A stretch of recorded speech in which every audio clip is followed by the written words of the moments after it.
Yes, indeed, boys and girls. It's Tuesday evening. Welcome to this edition of Butch On Sports. Yeah, Simply Butch is here. And as always, thanks for tuning in, boys and girls. Yes, it is Tuesday. And I'm here. And you're there. Clear my throat as I'm watching Daniel Bryan and AJ Styles on TV. Just a little after 9 o'clock here. Give you some Butch on Sports, some sports news that you can't get enough of. So let's get started with this because this is going to be pretty long. This particular segment here, Butch on Sports here. We're going to start off, as promised, with high school sports. I told you that at the calculations and all the other stuff like that there, I would get you right now the contenders who are in the playoffs in the Michigan High School Athletic Association. The 11-man as well as the 8-man. So let me get started and give you the names of the schools who have now qualified with at least 6 wins. Some of these particulars have 7 wins already, but at least 6 wins. They're right now guaranteed that they will be in the playoffs. 256, well, that number is a crucial one. But there's a lot of numbers and names we'll give you. We will give them to you as of right now. Let's start off with the following schools. And as long as my breath can hold out, we'll do this with the quickness. And it won't be quick, boys and girls. There's a lot of names here. Here we go. Macomb, Dakota. Dearborn Fawcett. East Kenwood. Clarkston.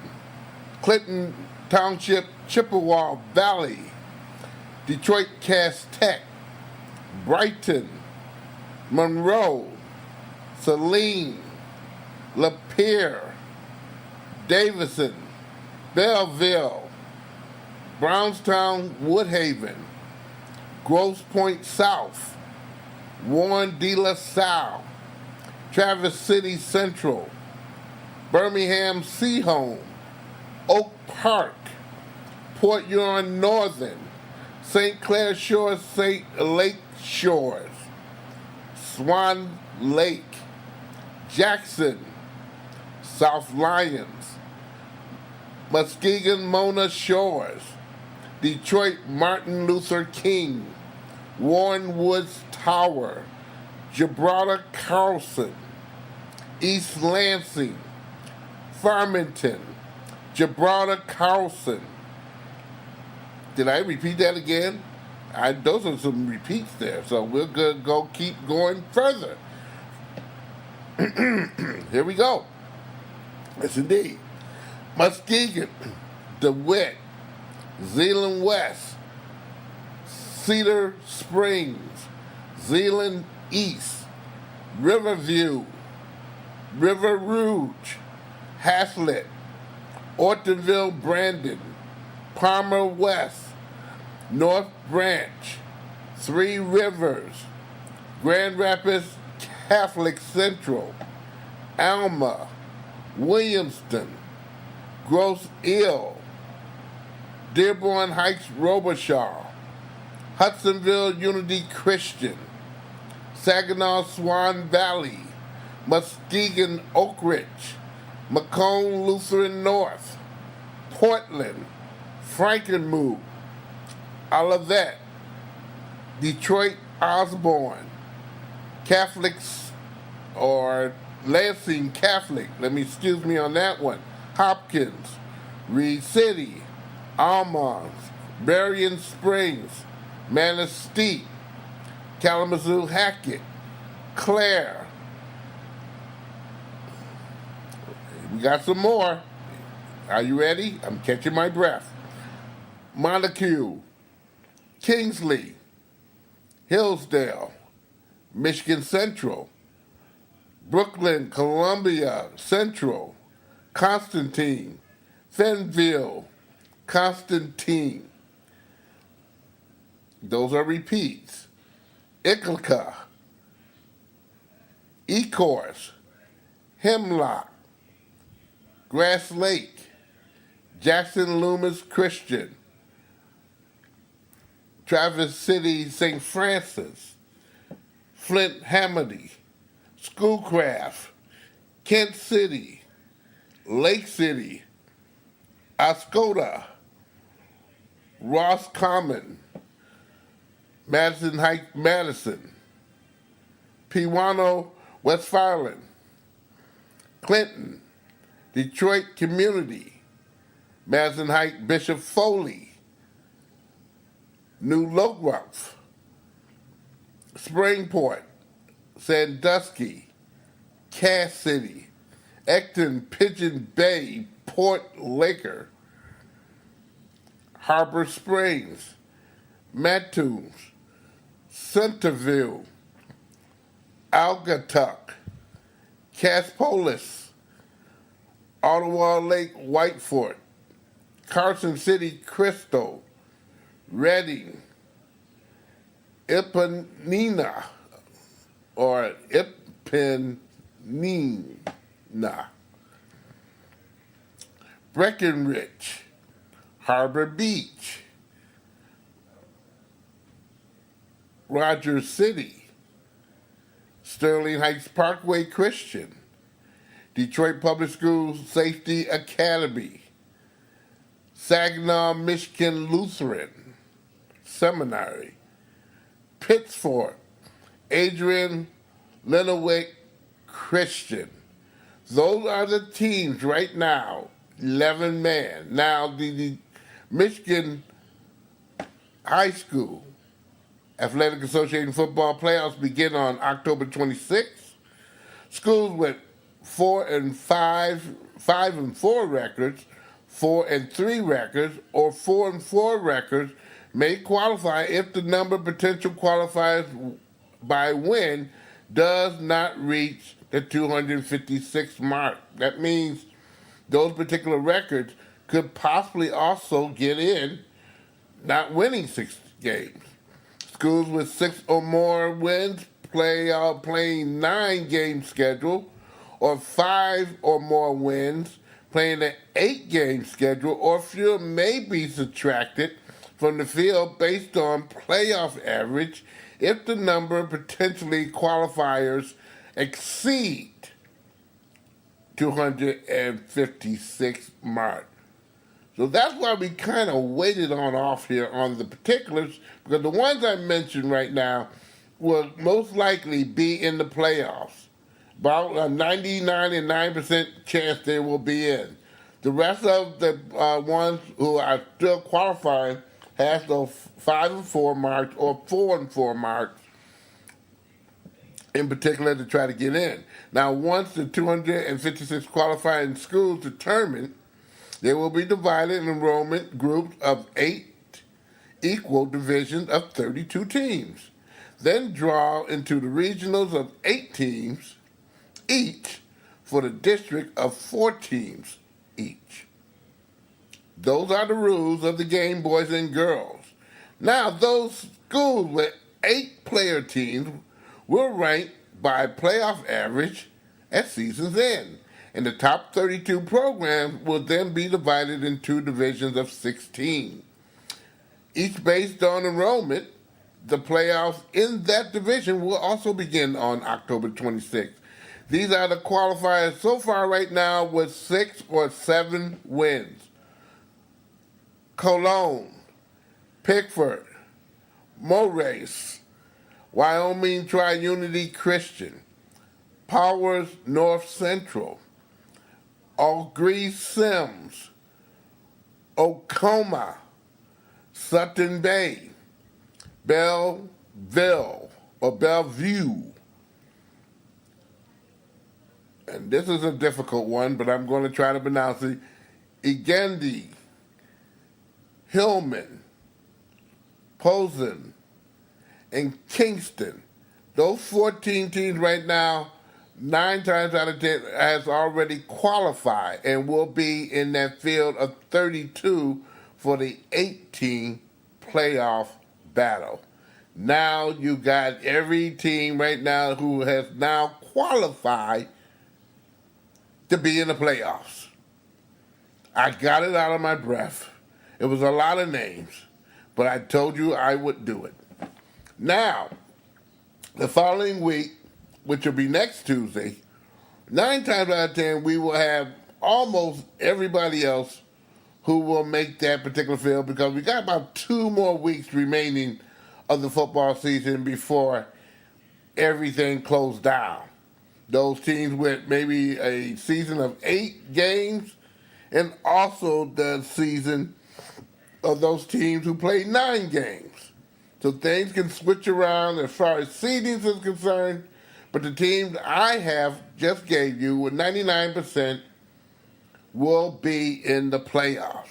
So there it is, boys and girls. Hope you get a whiff. Or listen to Butch On Sports a second and third time and you get them again. Detroit Red Wings losing a shootout last night to the Anaheim Ducks by a score of 3-2. Again, the Red Wings get a point. However, don't get the extra point because of the shootout. The Pistons played last night at home at Little Caesars Arena. They lose to the Nets in overtime by a score of 110-108. The Detroit Lions, they announced that they have signed tight end Akeem Valley to the practice squad. And the Detroit Lions also announced today that they have promoted Todd Lambert to Vice President of Corporate Development and Ticketing. In Lambert's expansion role, he will oversee all partnership initiatives while continuing to lead the ticketing premium teams. So there you have it for that. Now, the Lions did win a thriller from the Green Bay Packers home at Ford Field this past Sunday. I tell you, it was a rallying offense, but it didn't look too pretty for a kicker named Crosby for the Green Bay Packers. Kicking 6 times or some touchdowns there, he missed 4 field goals before making the 5th. He missed an extra point. Count it, boys and girls. Those are 13 points there were, well, he didn't get. Detroit Lions, DeWant Kendall talked after the game and talked about Crosby. Here's his take on the particular, and about a 1 and a 2 and a 3 here. Plays amazing. So, we knew we had to make it hard on him, and I think we did that, but, he's going to make some plays. As an opposing defense, when a guy misses 4 field goals and an extra point, what do you say on the side? You don't say anything. You're excited. That's just, 4 down stops right there. So it was huge for us. It was a big part of why we won, and, excited about that moving forward. I mean, the game is over, you won, but do you feel bad for a guy who, that's a career-defining kind of day? Yeah, I definitely feel for him, but, not too much. I'm on the other side, so I'm excited he missed him. I just want to... Matt Patricia seems to spend some time with you guys during the games, kind of a little bit of an extended time on the bench. What are you guys going over there? What is he particularly talking to you about? He dives into whatever he feels like we need to do, whatever adjustments and tweaks we need to make in the game, or how we need to stop certain things, and he hops in and gets really involved. He's involved with the defense. Yes. Was he really involved in the defense? I think he was. Matter of fact, I know he was here. The Lions defense kind of saved the day for a striving Green Bay Packers team that had many opportunities for one. But again, the running game for Detroit Lions were pretty good. It could be better. I'd like to see Johnson and LeBlanc get more carries. I would like to see that. The cornerbacks, boy, they're getting a lot more aggressive than I ever could imagine. In years past, I thrive to see man-to-man coverage, and I think this year Detroit did themselves proud in making sure that teams respect them when they go out trying to throw a pass on them. Hopefully they get better and better and better throughout the season for their sake if they want to make the playoffs. The Lions are 2-3. They will have a bye this upcoming week, so we ain't got to go through the motions. They will have a walkthrough practice on Wednesday, and then they'll take a extended vacation until they get back on the field at the training facility in Allen Park on Monday to get ready for their next game. And there are some whoppers coming up here, boys and girls, I tell you. Sad to hear some news today as the Los Angeles Chargers announced that their team owner, Alex Spano, has died peacefully in his home on Thursday morning. Spano was 95 years old. A statement from the NFL Commissioner Roger Goodell on the passing of Spano. Alex Spano is an American success story driven by tireless work ethic, inspired by his humble beginnings as a son of a Greek immigrant. Alex, he became one of the country's most successful businessmen, but he never forgot his roots and the call to help others. Along with Faye, his beloved wife of nearly 70 years, Alex, a philanthropist and civic contributioner, touched many lives throughout California and around the country. His marvelous friends and partners who impact on the NFL will never forget. We also benefit from Alex's compassion and character and zest for football and life. On behalf of the NFL family, we extend our deepest sympathy and condolences to Dean and the entire Spano family and the Chargers organization. Big loss for the particular in San Diego Chargers organization. He took over and bought the team in 1984. He's been an owner, majority owner ever since. And from that point on, San Diego has made some strides. The latest stride was they came out of San Diego, they moved to LA, and they'll be part of that huge stadium development in the year 2020, I should say.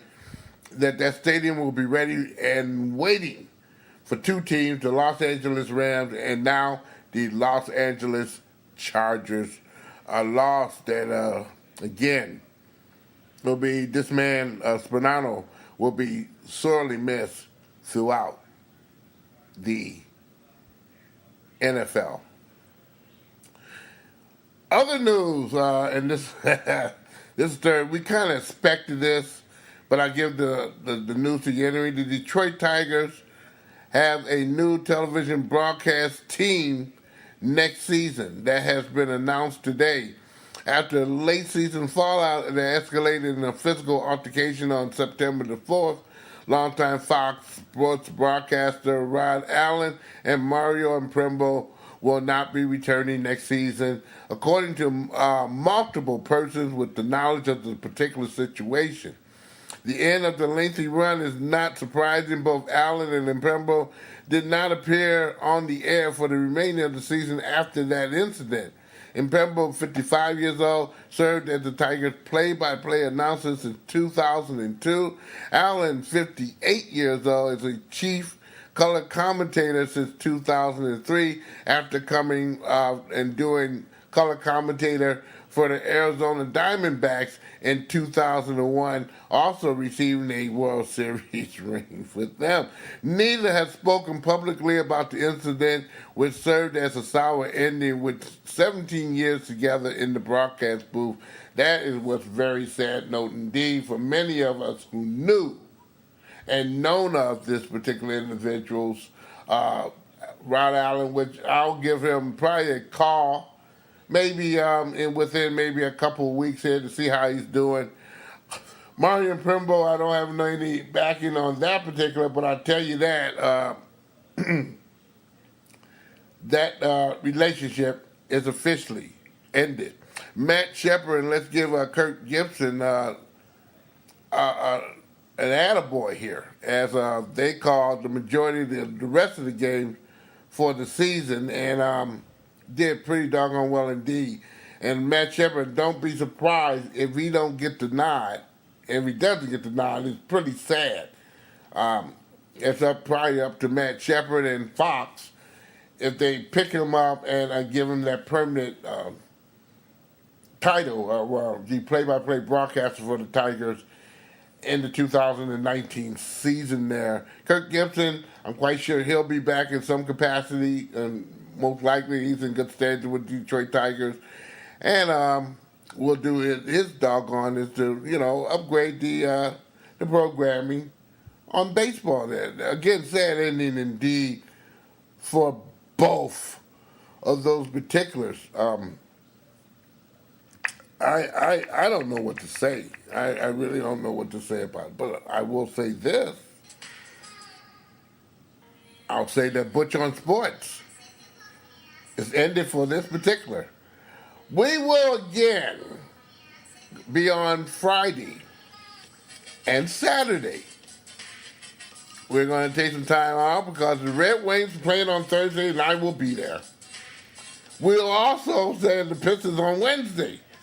And I should be there as well. Hopefully I, have enough strength to make it through that one as well. I'm going to tell you that Butch On Sports is a presentation of My Darling Productions. You can check Butch On Sports on Facebook. Just go to Butch On Sports on Facebook and catch up with it. And also, SIMPOYBUTCHTOO.podomatic.com is a place where you get Scott Nason, The Game is also another place where you can get that on YouTube. And also The Game Show on Podbean.com. And also The Game Show has a website, thegameshow.com, where you can get it also there. So there. I will not be on Monday, okay, for the game. Game's going to have a week off because some other events that are happening at the Wicked Sister, but we'll be back there in 2 weeks. I'm just letting you know. But yes, you're going to get some more Butch On Sports Friday night and Saturday as well. So hey, boys and girls, enjoy the lovely weather because I think it's going downhill from there. Hey, Butch On Sports again is a presentation of My Darling Productions. Have a great night, everybody.